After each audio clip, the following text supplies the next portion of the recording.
आज हम डिस्कस करेंगे क्लास 6 साइंस का चैप्टर नंबर 2 जिसका नाम है diversity in the living world. इस चैप्टर में हम ये जानेंगे कि बायोडाइवर्सिटी का क्या मतलब होता है। एनिमल्स और प्लांट्स में जो इतनी डाइवर्सिटी एग्जिस्ट होती है उसके बारे में भी डिस्कशन करेंगे। हम यह भी समझने की कोशिश करेंगे कि ग्रुपिंग का क्या मतलब होता है और ग्रुपिंग के क्या फ़ायदे होते हैं। हम प्लांट्स को डिफरेंट ग्रुप्स में क्लासिफाई करना सीखेंगे। हम यह भी जानेंगे कि लीव्स में विनेशन क्या होती है और प्लांट्स में कितने तरह के रूट्स एग्जिस्ट करते हैं। हम मोनोकॉट्स और डाइकॉट प्लांट्स के डिफरेंसेस को समझने की कोशिश करेंगे और लास्ट में हम यह भी डिस्कस करेंगे कि किस तरह से एनिमल्स को मूवमेंट के बेसिस पर ग्रुप किया जाता है।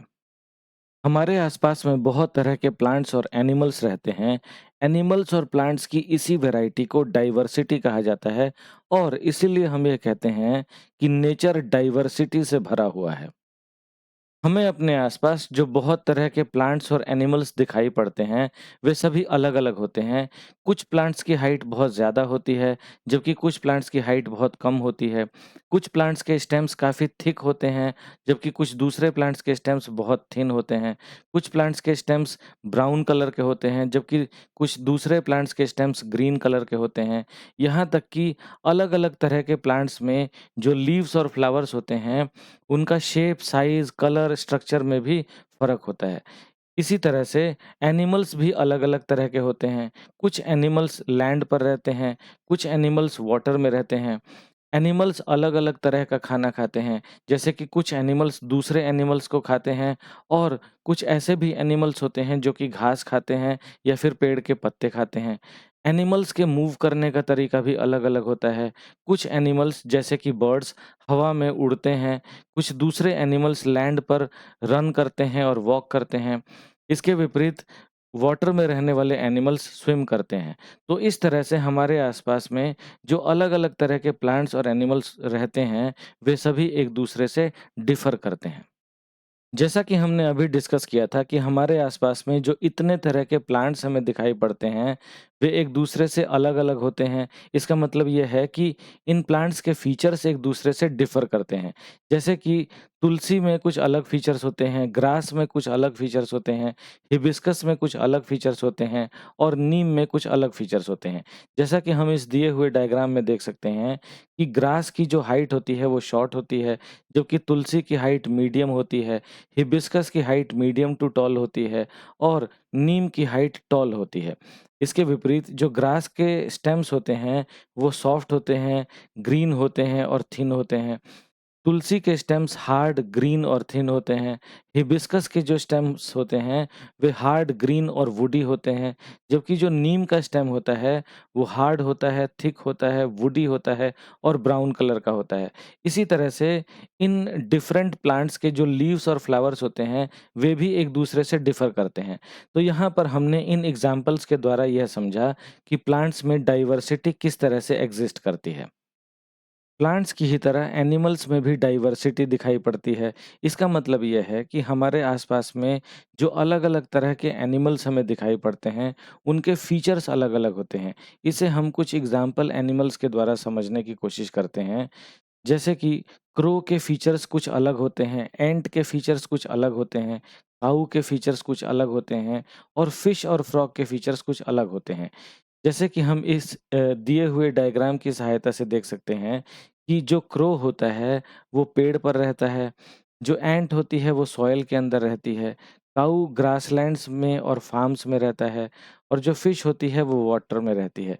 इसका मतलब ये है कि इन सभी एनिमल्स के जो हैबिटेट हैं, वो अलग-अलग हैं। हैबिटेट का मतलब होता है रहने की जगह।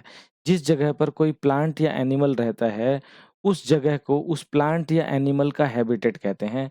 तो क्रो का हैबिटेट होता है ट्री, इसी तरह से एंट का हैबिटेट होता है सॉइल, काऊ का हैबिटेट होता है ग्रासलैंड्स या फार्म्स और फिश का हैबिटेट होता है वाटर।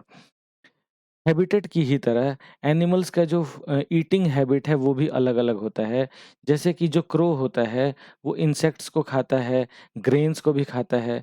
जो एंट होती है वो इंसेक्ट्स को भी खाती है, लीव्स को भी खाती है और सीड्स को भी खाती है। काऊ जो होता है वो ग्रास को और लीव्स को खाती है और इसके अलावा जो फिश होती है वो स्मॉल प्लांट्स को और इंसेक्ट्स को खाती है। तो इस तरह से हमने यह देखा कि डिफरेंट एनिमल्स के जो ईटिंग हैबिट्स होते हैं वे भी अलग-अलग होते हैं। डिफरेंट एलिमेंट्स के मूव करने का तरीका भी अलग-अलग होता है। जैसा कि हम जानते हैं कि जो क्रो होता है वो उड़ता है, फ्लाई करता है। जो एंट होती है वो क्रॉल करती है, काऊ जो है वो वॉक करती है और फिश जो है वो स्विम करती है। तो हम यहाँ पे क्लियरली देख सकते हैं कि जो अलग-अलग एनिमल्स होते हैं, उनका जो मूवमेंट का तरीका होता है मतलब कि वे किस तरह से एक जगह से दूसरी जगह पर मूव करते हैं, ये भी अलग-अलग तरह का होता है और किस बॉडी पार्ट का वे इस्तेमाल करते हैं मूवमेंट में, वो भी अलग-अलग होता है। जैसे कि जो क्रो होता है वो वॉक करने के लिए तो अपने लेग्स का इस्तेमाल करता है, लेकिन उड़ने के लिए अपने विंग्स का इस्तेमाल करता है। जो एंट होती है वो लेग्स का इस्तेमाल करती है, काऊ भी लेग्स का इस्तेमाल करती है और जो फिश होती है वो अपनी फिन्स की सहायता से स्विम करती है। तो जो एनिमल्स होते हैं, अलग-अलग एनिमल्स उनके मूव करने का तरीका भी अलग होता है और मूवमेंट के लिए वो जिस बॉडी पार्ट का इस्तेमाल करते हैं, वे भी अलग-अलग होते हैं। तो इस तरह से एनिमल्स में भी डाइवर्सिटी होती है। अब हम यह समझने की कोशिश करेंगे कि बायोडायवर्सिटी का क्या मतलब होता है। एक पर्टिकुलर रीजन में पाए जाने वाले अलग-अलग तरह के एनिमल्स और प्लांट्स को कलेक्टिवली उस रीजन की बायोडायवर्सिटी कहा जाता है। एक रीजन की बायोडायवर्सिटी दूसरे रीजन की बायोडायवर्सिटी से डिफर करती है। इसका मतलब ये है कि एक रीजन में पाए जाने वाले अलग-अलग तरह के प्लांट्स और एनिमल्स दूसरे रीजन में पाए जाने वाले अलग-अलग तरह के प्लांट्स और एनिमल्स से डिफर करते हैं। ऐसा इसलिए होता है क्योंकि अलग-अलग रीजन्स के जो एनवायरनमेंटल कंडीशंस होते हैं, वे अलग-अलग होते हैं। एनवायरनमेंटल कंडीशंस का मतलब होता है कि वहाँ का टेम्परेचर अलग-अलग होता है, वहाँ की ह्यूमिडिटी कंडीशन अलग-अलग होती है, एटसेट्रा। इस बात को हम कुछ एग्ज़ाम्पल्स के द्वारा समझने की कोशिश करते हैं। जैसा कि हम लेफ्ट में देख सकते हैं कि यहाँ पर एक कैक्टस प्लांट को दिखाया गया है। यदि हम कैक्टस प्लांट को देखें तो हम ये नोटिस करेंगे कि इसके स्टेम्स थिक और फ्लैशी होते हैं। ये जो थिक और फ्लैशी स्टेम्स हैं, ये कैक्टस प्लांट की सहायता करते हैं कि वे वाटर को स्टोर कर सकें और वाटर लॉस को प्रिवेंट करें। जो कैक्टस प्लांट्स होते हैं ये डेज़र्ट्स में पाए जाते हैं। जैसा कि हम जानते हैं कि डेज़र्ट्स में वाटर की स्कार्सिटी होती है।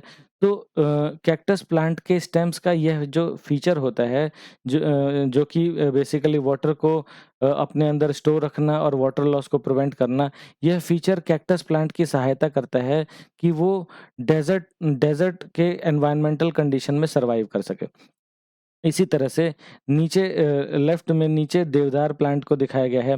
यह जो पेड़ होता है इसका शेप कोनिकल होता है और इसके जो ब्रांचेज़ होते हैं, वो फ्लेक्सिबल होते हैं और स्लोपी होते हैं।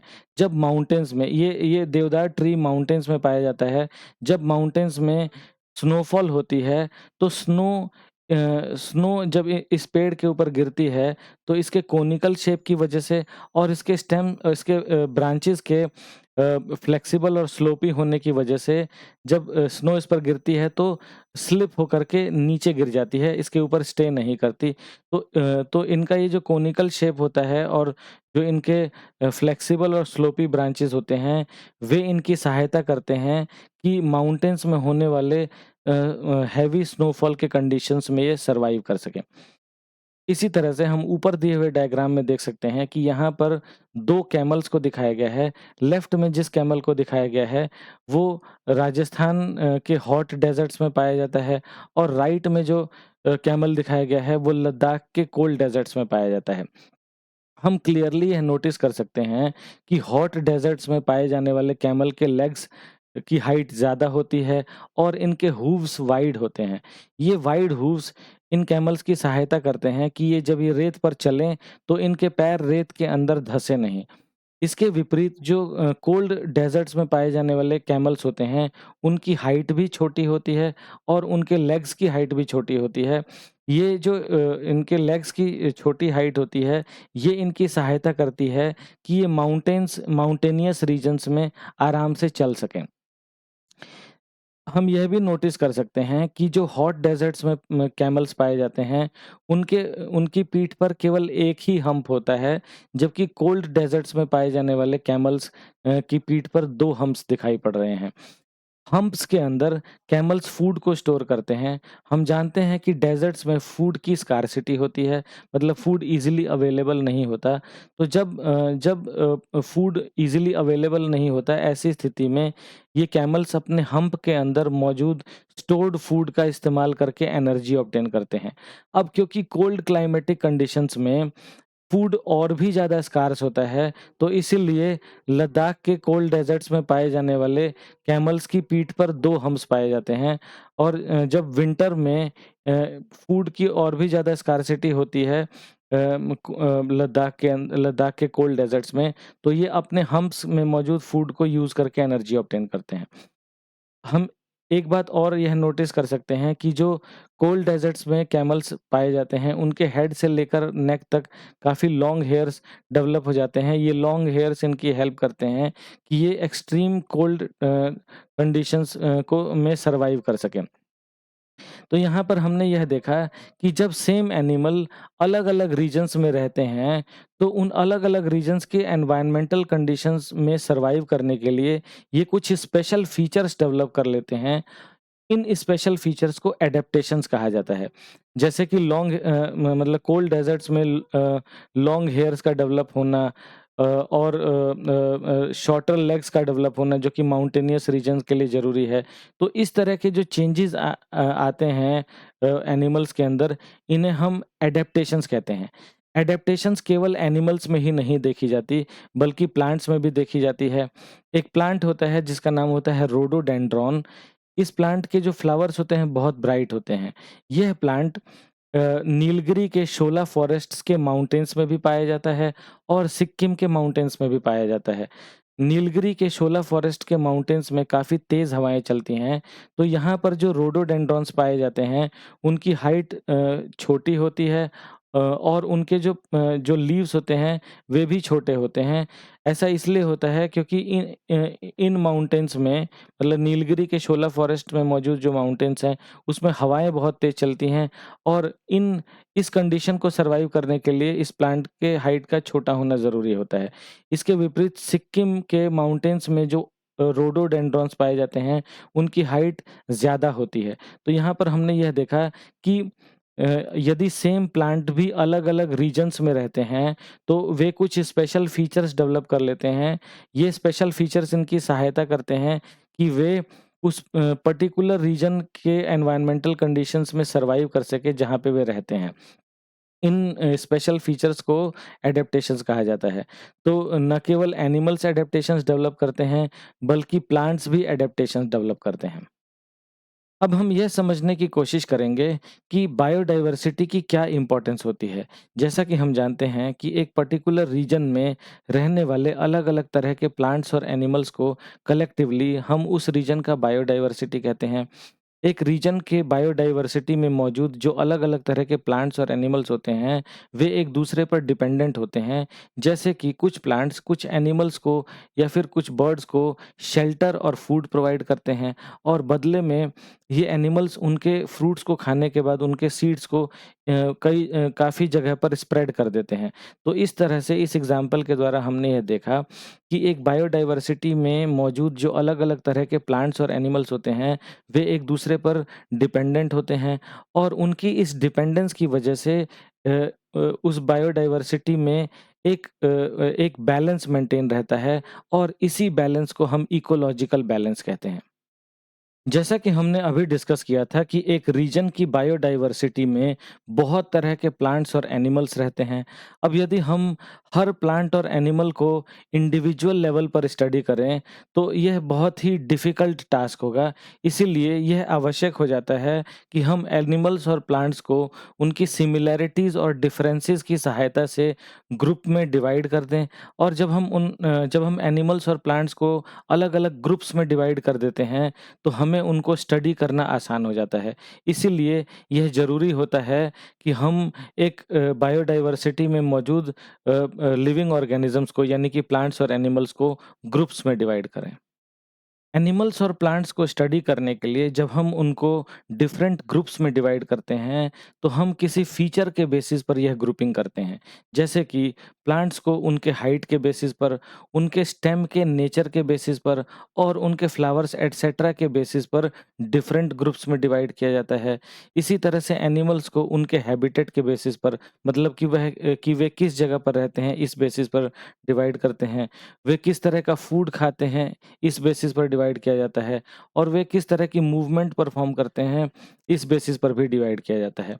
इस चीज़ को हम आगे की स्लाइड्स में डिटेल में पढ़ेंगे कि जब हम यह कहते हैं कि प्लांट्स को हाइट के बेसिस पर, स्टेम के बेसिस पर, फ्लावर्स के बेसिस पर डिफरेंट ग्रुप्स में डिवाइड किया जाता है, या फिर जब हम ये कहते हैं कि एनिमल्स को हैबिटेट, फूड और मूवमेंट के बेसिस पर डिफरेंट ग्रुप्स में डिवाइड किया जाता है, तो इसका क्या मतलब होता है? प्लांट्स की हाइट और उनके नेचर ऑफ स्टेम के बेसिस पर प्लांट्स को 5 ग्रुप्स में डिवाइड किया जाता है। ये ग्रुप्स हैं herbs, shrubs, trees, climbers and creepers. Trees way plants होते हैं जो कि काफ़ी टॉल होते हैं। इनके जो स्टेम्स होते हैं वो बहुत थिक होते हैं, ब्राउन कलर के होते हैं, वुडी होते हैं और इनकी जो ब्रांचेस फॉर्म होती हैं ये ग्राउंड से काफ़ी ऊपर फॉर्म होती हैं। ट्रीज के कुछ एग्जांपल्स हैं mango tree, neem tree etcetera. इसके अलावा कुछ प्लांट्स ऐसे होते हैं जो ट्रीज़ की तरह टॉल नहीं होते, पर इनके जो ब्रांचेज़ होते हैं ये ग्राउंड के नज़दीक ही बहुत सारे ब्रांचेज़ होते हैं और ये हार्ड और वुडी ब्रांचेज़ होते हैं, लेकिन ये ब्रांचेज़ उतने थिक नहीं होते। इनकी जो ब्रांचेज़ होती हैं ये ग्राउंड के काफ़ी करीब ही होती हैं।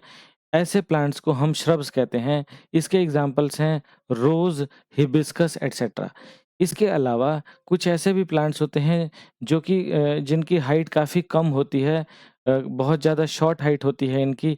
इनके जो स्टेम्स होते हैं वे ग्रीन कलर के होते हैं और काफ़ी टेंडर होते हैं, सॉफ्ट होते हैं, जिसको हम ईज़िली बेंड भी कर सकते हैं। हर्ब्स के एग्ज़ाम्पल्स हैं tomato, coriander, mint etcetera.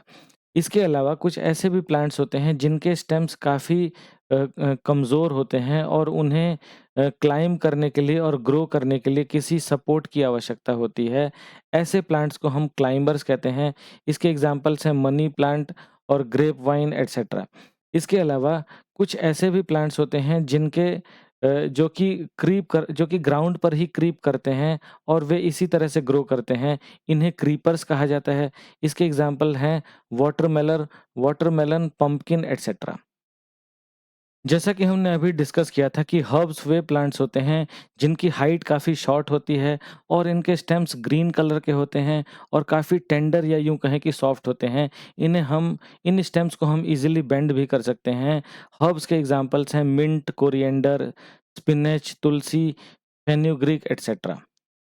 Shrubs वे प्लांट्स होते हैं जिनकी हाइट मीडियम साइज़ की होती है और इनके ग्राउंड के नज़दीक ही बहुत सारे ब्रांचेज़ होते हैं।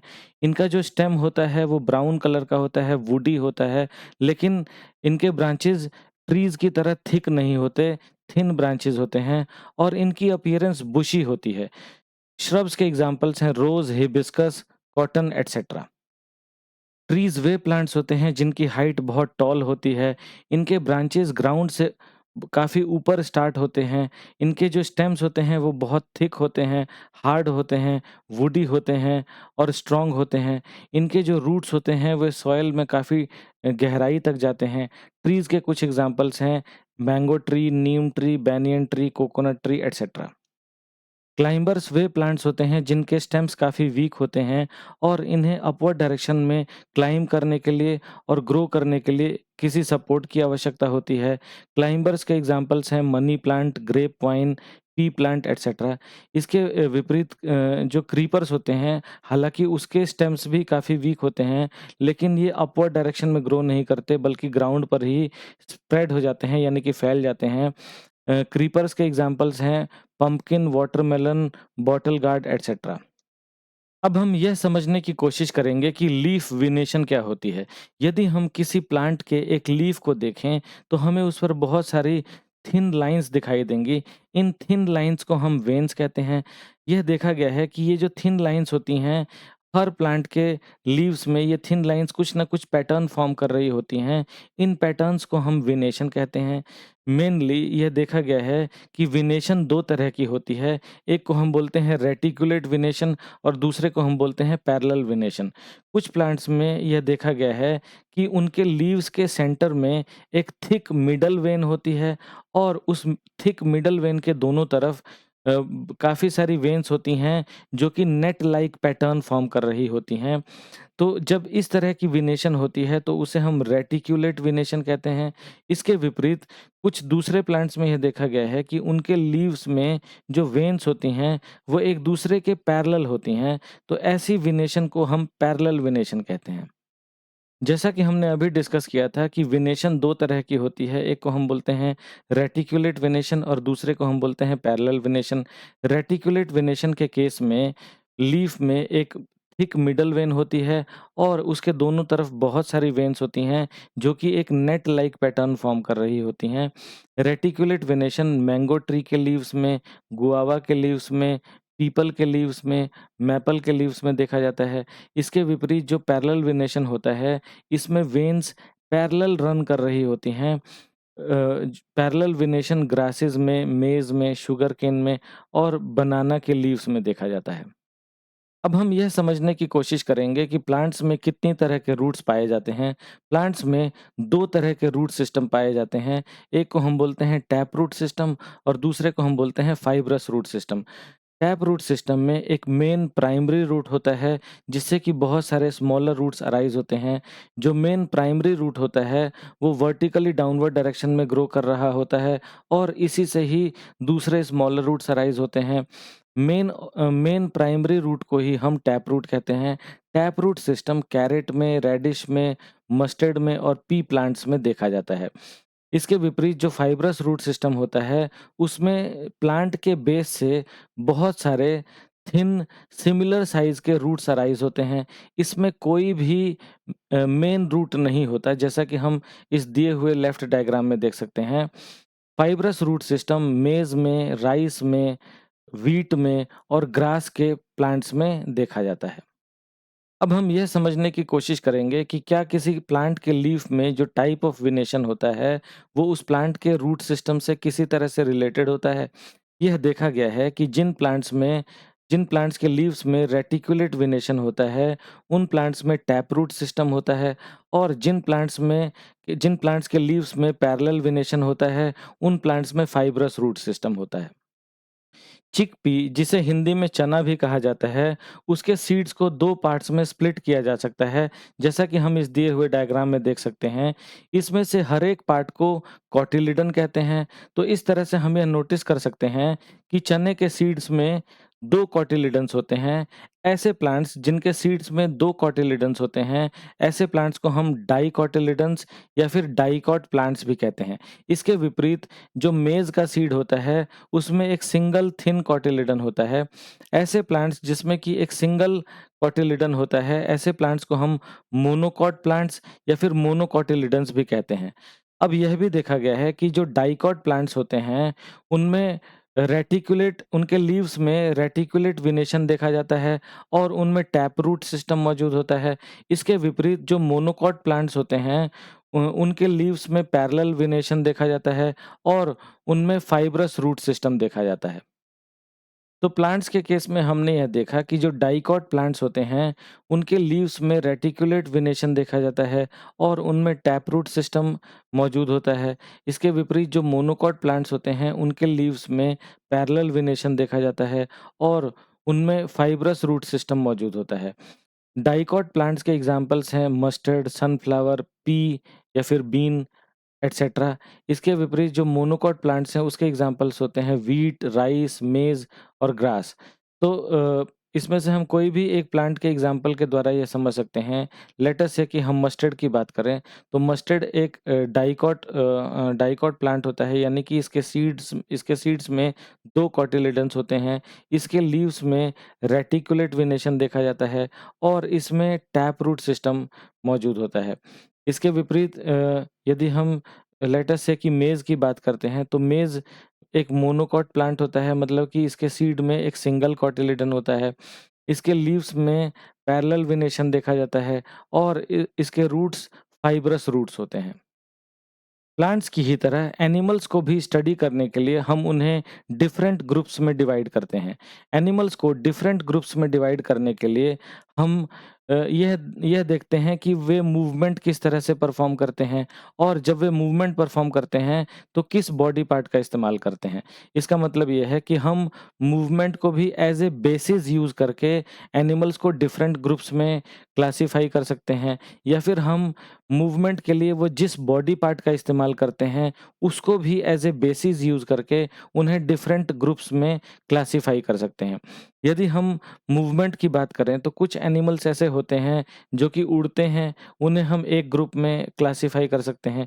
कुछ एनिमल्स ऐसे होते हैं जो वॉक करते हैं, उन्हें हम दूसरे ग्रुप में क्लासिफ़ाई कर सकते हैं। कुछ एनिमल्स ऐसे होते हैं जो कि जंप करते हैं, उन्हें हम किसी तीसरे ग्रुप में क्लासिफ़ाई कर सकते हैं। कुछ एनिमल्स ऐसे होते हैं जो कि क्राउलिंग करते हैं, उन्हें हम चौथे ग्रुप में क्लासिफ़ाई कर सकते हैं। कुछ एनिमल्स ऐसे होते हैं जो स्विम करते हैं, तो उन्हें हम किसी 5वें ग्रुप में क्लासिफ़ाई कर सकते हैं। इसी तरह से हम मूवमेंट के बेसिस पर कि वो किस तरह का एनिमल्स किस तरह का मूवमेंट परफ़ॉर्म करते हैं, इस बेसिस पर एनिमल्स को डिफरेंट ग्रुप्स में डिवाइड कर सकते हैं।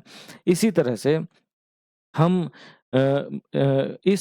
हम उन बॉडी पार्ट्स को जिसको कि एनिमल्स मूवमेंट में इस्तेमाल करते हैं, उसका इस्तेमाल करके भी हम एनिमल्स को अलग-अलग ग्रुप्स में डिवाइड कर सकते हैं। जैसे कि कुछ एनिमल्स अपने लेग्स का इस्तेमाल करके मूव करते हैं, उनको हम एक ग्रुप में रख सकते हैं। कुछ एनिमल्स अपने विंग्स का इस्तेमाल करके मूव करते हैं, उन्हें हम दूसरे ग्रुप में रख सकते हैं। कुछ एनिमल्स अपने फिन्स का इस्तेमाल करके मूव करते हैं, उन्हें हम तीसरे ग्रुप में रख सकते हैं। तो इस तरह से हमने यह देखा कि एनिमल्स किस तरह का मूवमेंट परफॉर्म करते हैं, इस बेसिस पर भी हम उन्हें डिवाइड कर सकते हैं, या फिर वो मूवमेंट के दौरान किस बॉडी पार्ट का इस्तेमाल करते हैं, इसको भी एज ए बेसिस यूज़ करके हम एनिमल्स को डिफरेंट ग्रुप्स में डिवाइड कर सकते हैं। तो इस चैप्टर में हमने ये जाना कि डाइवर्सिटी का क्या मतलब होता है, हमने बायोडाइवर्सिटी के मतलब को भी समझा, हमने यह भी समझा कि एनिमल्स और प्लांट्स को ग्रुप करना क्यों इम्पोर्टेंट होता है, हमने प्लांट्स को डिफरेंट ग्रुप्स जैसे कि हर्ब्स, श्रब्स, ट्रीज, क्लाइंबर्स और क्रीपर्स जैसे ग्रुप्स में क्लासीफाई करना सीखा। हमने यह भी जाना कि लीव्स में रेटिकुलेट वेनेशन और पैरेलल वेनेशन क्या होते हैं। हमने डिफरेंट रूट सिस्टम्स को स्टडी किया जैसे कि टैप रूट सिस्टम और फाइब्रस रूट सिस्टम। हमने मोनोकॉट प्लांट्स और डाइकॉट प्लांट्स के अंतर को समझा और लास्ट में हमने यह भी जाना कि हम किस तरह से एनिमल्स को डिफरेंट ग्रुप्स में डिवाइड कर सकते हैं। Thank you very much. Videos बनाने हैं, फिल्मोरा है ना।